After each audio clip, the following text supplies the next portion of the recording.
there are some real fundamental differences between where the two parties are and the issues we're all talking about today. I mean, if you care about education, then you got to show up to vote. If you care about $400 million coming from the state to fund basic education, we need you to show up to vote. And also, if we care about jobs and put people back to work, that means we got to train our people for the jobs of today and tomorrow. And that means we have to expand and get early childhood education on the agenda. Because sooner or later we're going to figure this out. We're going to figure out that it's much better to invest in our kids pre-kindergarten as opposed to building jails when they're 16, 17,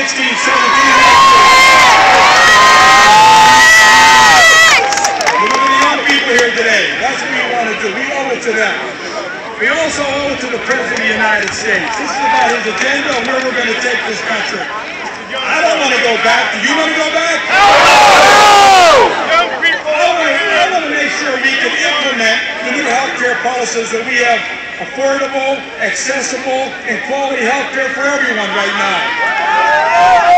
And I want to make sure we have an administration that understands this race is about jobs, jobs, jobs. Putting Americans back to work, putting Pennsylvanians back to work, and focusing on the core issues to get all of us back to the middle class. That's what this is about.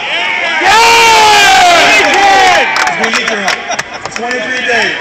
We need you to show up. We need Philadelphia to show up and to send a message that we are not turning the clock back and we are behind the president and we're going to push this agenda forward, right? Yeah. Now, I get one official duty here today, which excites me. And I know you're going to give a typical southeastern Pennsylvania welcome. Ladies and gentlemen, the Vice President of the United States, Joe Biden.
Welcome back to my second city in my native state of Pennsylvania.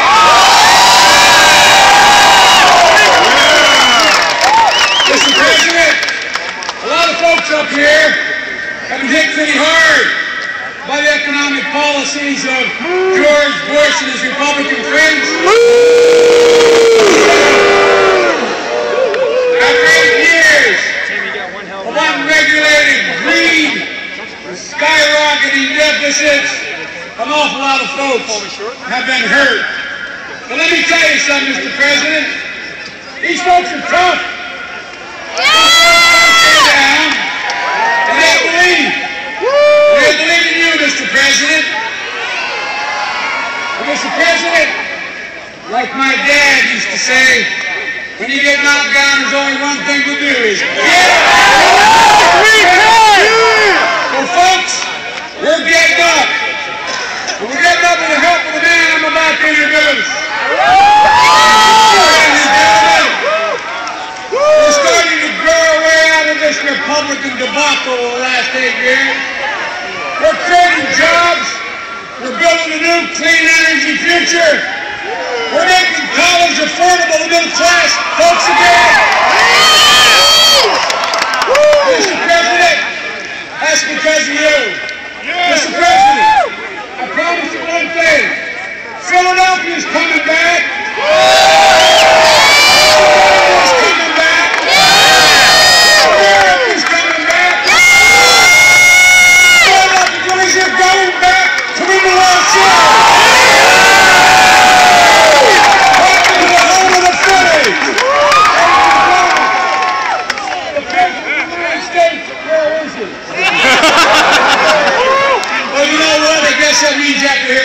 county meeting.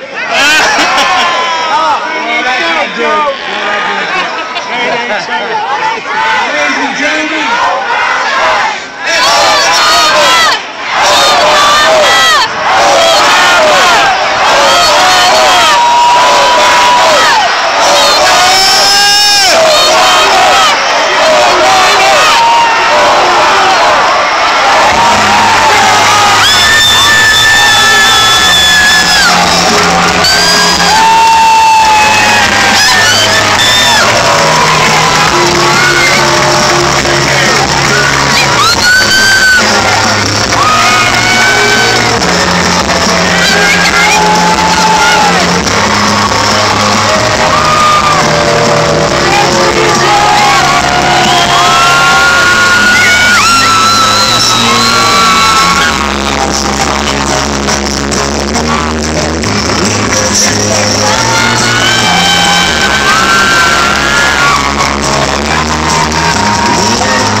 Pennsylvania.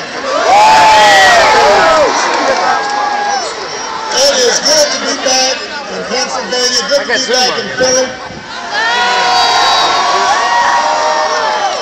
I know part of the reason you're fired up is because you just heard from one of the finest vice presidents we will ever see in this country's history.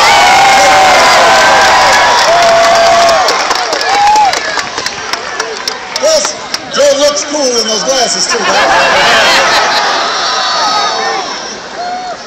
You know, I want you to know, when I was still campaigning, right after I selected Joe, we went out and we were doing some events, and, small town hall meetings, and everywhere we went with Joe, some woman would come by and say, you know, I think Joe's kind of cute. Can you introduce me to Joe?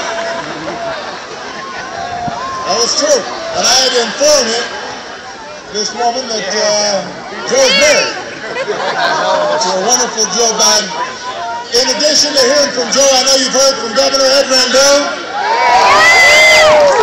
Senator Arlen Specter's in the House. Senator Bob Casey is in the House. State Treasurer Rod McCord is here. Congressman Shaka Fatah is here. Congressman Joe Sestak is here. Congressman Bob Brady is here. Mayor Michael Nutter is in the House. Executive Dan Onorato is here. I want to thank Pastor Kevin Johnson for the invocation. Put him in the Senate. DJ Diamond Cuts. And give it up for the Roots.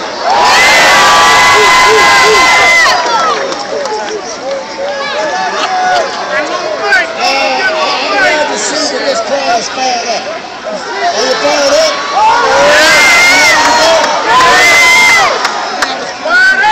I've got to make sure you stay fired up. I promise you'll be out here to catch the Phillies and the Eagles. I don't want to get between Philly fans and their sports teams. Good idea! Now, Philadelphia, 2 years ago, you defied the conventional wisdom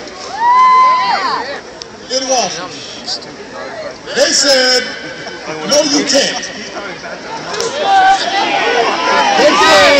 you can't overcome the cynicism of politics. No, you can't overcome the special interests and the big money. No, you can't take on the big challenges of our time. No, you can't elect a skinny guy with a funny name to the presidency of the United States.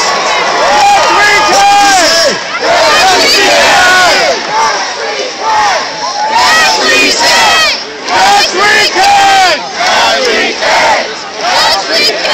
But, Philip, I've got this message for you today. I want everybody to understand our victory in that campaign. It's too low. That wasn't the end of the road. What? Nah, That was it's just okay. the beginning of the road. That was just the start of the journey. By itself, it does not deliver the change that we need. I know a lot of you thought just because of election night and the inauguration, everybody was having fun and Beyonce was singing and Bono, and so everybody thought, boy, this is it. But that was just the start. Yes, sir. Because we understood what we were going up against. The only thing that the election did was it gave us the chance to make change happen. Yes, we can. It made each of you a shareholder in the mission of rebuilding our country and reclaiming our future. And Philly, I'm back here 2 years later because our job is not yet done and the success of our mission is at stake right now. On November 2nd, I need you as fired up as you were in 2008.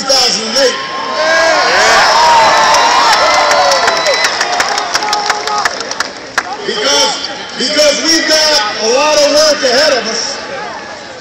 You know, after that last election, it was my hope that we could pull together Democrats and Republicans to confront the worst economic crisis since the Great Depression. I hoped that we could get beyond the divisions of red states and blue states. That's what we thought.